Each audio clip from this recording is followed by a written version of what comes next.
Call it speculative nonfiction. There you go. That's it. All right, the story is called Nose Art. Benson's head was pounding when he came to in the restroom stall, painfully leaning at a very uncomfortable slant against the angular piping on the back of the toilet. He picked the wrong day to forget to take his meds, and all it took was the right low blood sugar attack to hit. One moment he was fully cognizant and awake, and then he must have lost consciousness. His body had surrendered to gravity, and he'd smashed his forehead against the stall so hard in the small space that he rebounded and fallen back to settle against the chrome flush knob, now digging into his lower back. Everything took on a glassy quality as he soldiered through the pain long enough to sit up straight. The agony only evoked memories of him getting spritzed with shrapnel from a poorly maintained fuel tank that had ruptured in an airstrip over in Iraq. He was back home on medical discharge now, though. No more explosions or airplane mishaps to worry about, thankfully.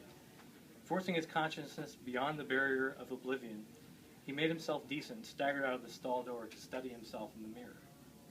One massive knot grazed his forehead. He found it hard to the touch, and just grazing it with his fingertip nearly made him pass out again.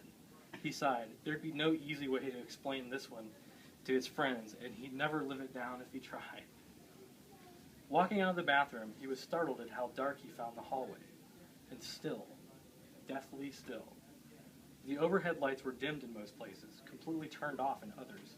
Shadow and silence replaced recent memories of kids running through the hall and swooshing around plastic airplanes or space shuttles from the gift shop. As far as he could tell, he'd only been in the bathroom a few minutes to catch a quick moment of relief before heading back home, before closing time. The darkness meant not only had the museum closed, but the sun had also set, which meant he'd been out cold for at least an hour. When he checked his cell phone to see just how late it was, the screen came back black and lifeless.